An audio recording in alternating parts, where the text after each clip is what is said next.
Cell study of cell called cytology. इसके अध्ययन को, सेल के अध्ययन को साइटोलॉजी कहते हैं। ये साइटोलॉजी का मतलब होता है, दो वर्ड से बनता है। साइटो माने होता है सेल, इसके मीन्स सेल होता है। सेल माने होता है कोशिका और लोगस माने होता है टू स्टडी मतलब होता है अध्ययन करना, अध्ययन।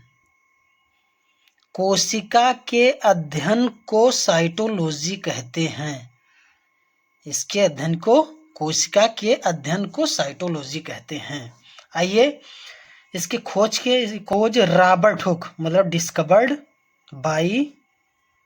डिस्कवर्ड माने होता है खोज।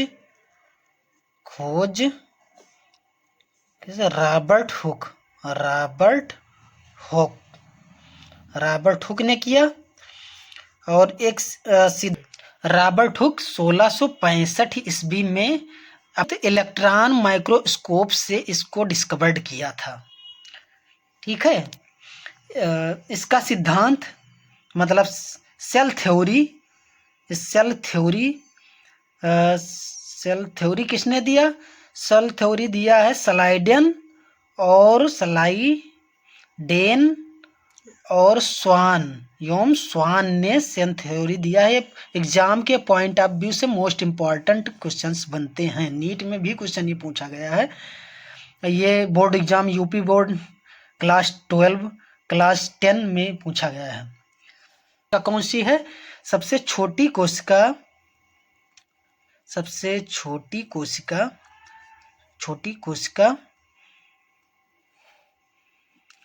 माइकोप्लाज्मा सबसे छोटी कोशिका होती है। इसको कहते हैं PPLO। इसका फुल फॉर्म होता है प्ल्यूरो निमोनिया लाइक ऑर्गेनिज्म। ये एग्जाम के पॉइंट ऑफ व्यू से बहुत मोस्ट इंपॉर्टेंट क्वेश्चंस बनते हैं। और ह्यूमन में, आइए बात करें ह्यूमन में सबसे छोटी कोशिका क्या होती है? ह्यूमन माने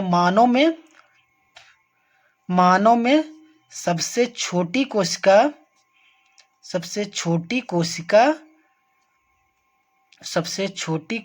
क्या होती है?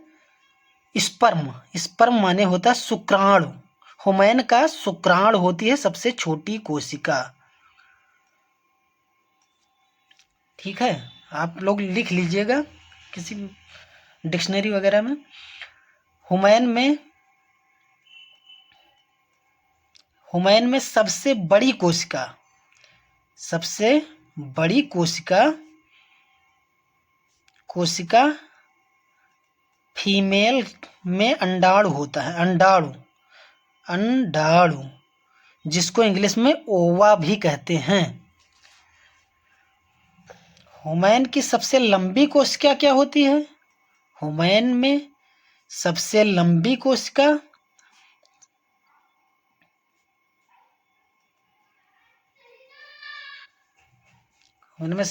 कोशिका न्यूरॉन होता है। न्यूरॉन आप लोग जानते ही होंगे, एक नर्व का पार्ट होता है, नर्व होता है, तंत्रिका तंत्र, उसका पार्ट होता है न्यूरॉन।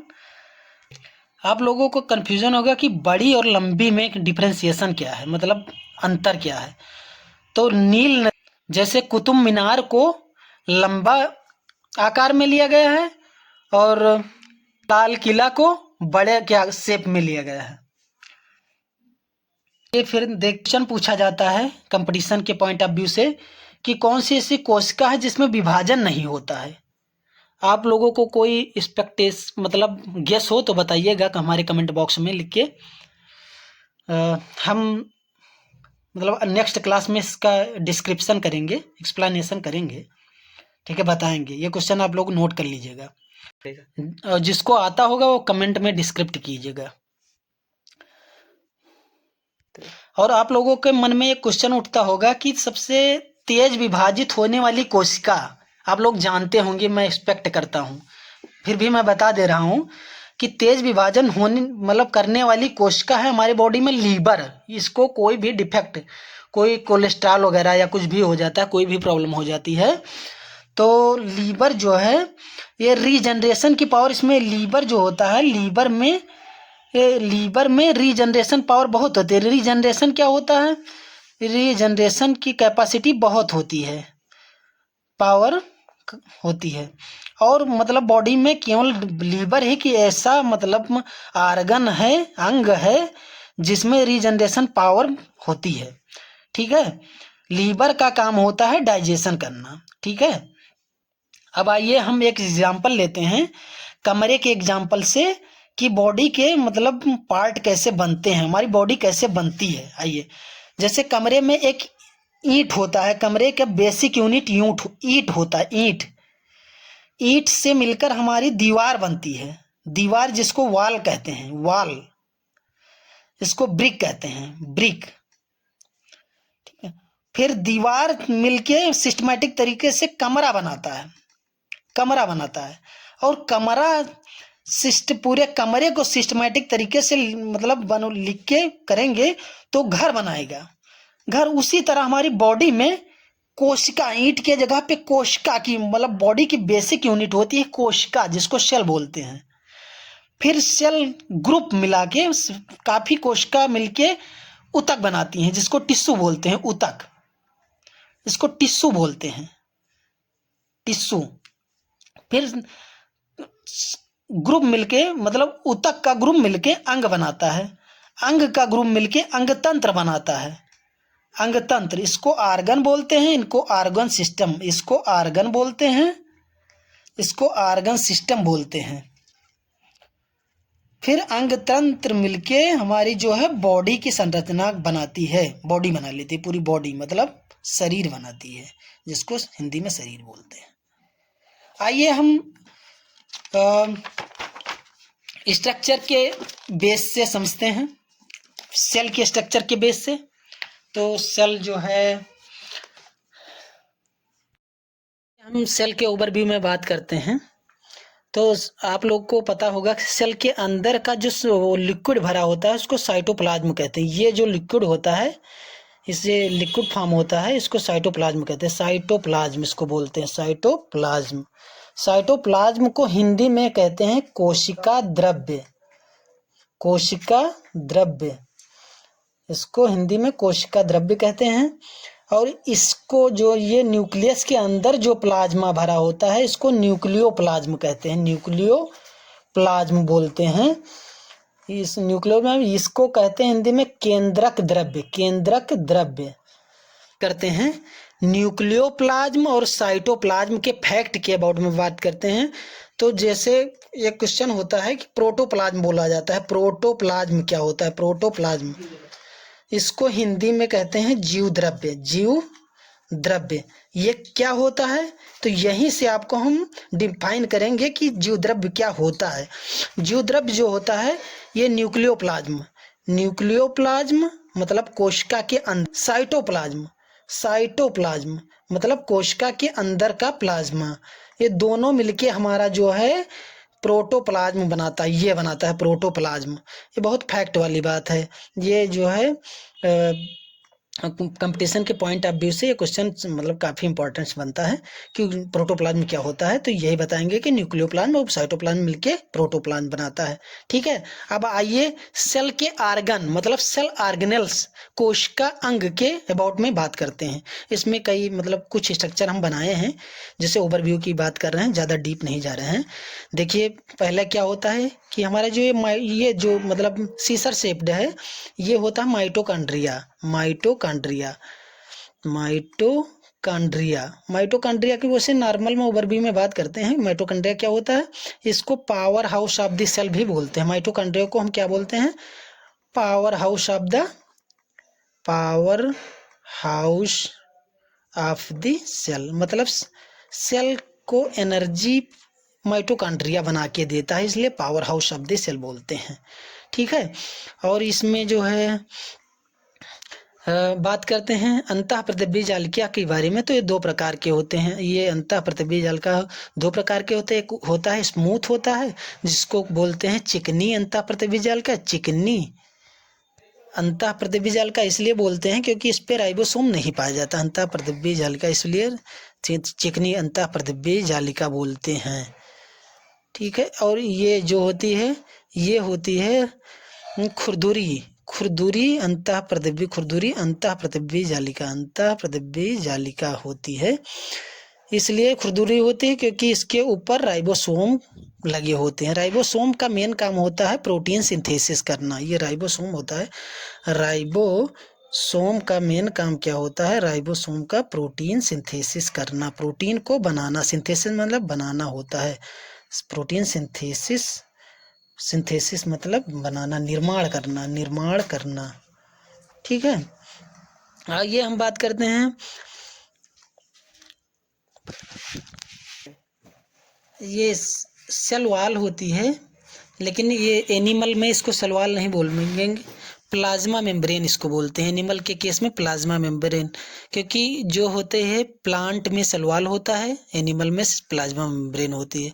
प्लाज्मा मेम्ब्रेन का मेन काम होता है सेल का स्ट्रक्चर को प्रोवाइड करना, मतलब सेल के आकार को बनाए रखना, इसका काम मेन काम होता है। ठीक है। और जो ये होती है गोल्जी कॉम्प्लेक्स, गोल्जी बॉडी होती है, गोल्जी बॉडी। अब आइए, गोल्जी बॉडी होती है, ये होता है लाइसोसोम, ये होता है वैक्यूल सेल में। आइए हम कुछ स्ट्रक्चर हैं जिसकी बात करते हैं, कुछ फंक्शंस के और उसके साइंटिस्ट के, मतलब कौन साइंटिस्ट किस सेल ऑर्गेनेल्स को डिस्कवर्ड किया है उसकी बात करते हैं। कंपटीशन के पॉइंट ऑफ व्यू से ये मोस्ट इम्पोर्टेंट। अब आइए हम माइटोकॉन्ड्रिया के डिस्कवर्ड के बारे में बात करते हैं। माइटोकॉन्ड्रिया जो है तो इसका डिस्कवर्ड किया था कोलिकर साइंटिस्ट थे। कोलिकर, बस नॉर्मल ओवरव्यू की बात करते हैं, कोलिकर थे। और राइबोसोम जो होता है, राइबोसोम की बात करते हैं तो राइबोसोम की खोज डिस्कवर्ड किया था ये डिस्कवर्ड कोलिकर ने किया था। लेकिन कुछ लोग मानते हैं कि सीवेंडा और अल्टमान, तो इसमें हम बता दे रहे हैं कि अल्टमान ने इनको बायोप्लास्ट नाम दिया था। अल्टमान जो साइंटिस्ट थे, अल्टमान सर थे, वो बायोप्लास्ट नाम दिया था। बायोप्लास्ट नाम माइटोकॉन्ड्रिया, माइटोकॉन्ड्रिया को, ये कन्फ्यूजन आप दूर कर लीजिएगा। बायोप्लास्ट नाम अल्टमान ने दिया था, कोलिकर इनको 1880 में इसको खोजा था।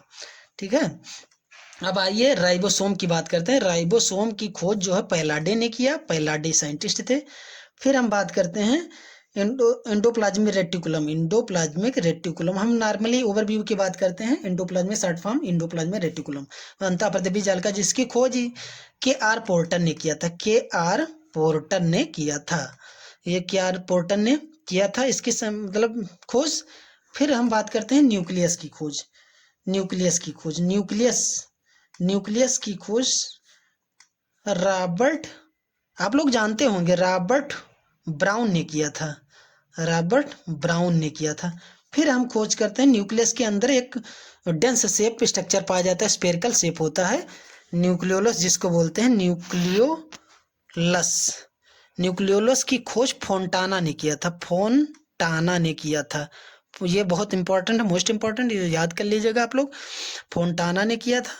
फिर हम बात करते हैं, उस सबकी बात कर लेते हैं, लेकिन अभी हम सेल के अबाउट में, सेल की स्ट्रक्चर और सेल के अबाउट में बात किए, लेकिन सेल की खोज के अबाउट में बात नहीं की। तो सेल के खोज के अबाउट में बात करते हैं तो cell is discovered by guess कीजिए, डिस्कवर्ड बाई रॉबर्ट हुक। ठीक है, रॉबर्ट हुक ने किया था। ठीक है। बस आज के लिए इतना ही ओवरव्यू, सेल के स्ट्रक्चर के लिए काफ़ी है। फिर हम नेक्स्ट वीडियो में आपसे फिर मिलते हैं दूसरे टॉपिक के साथ करते हैं।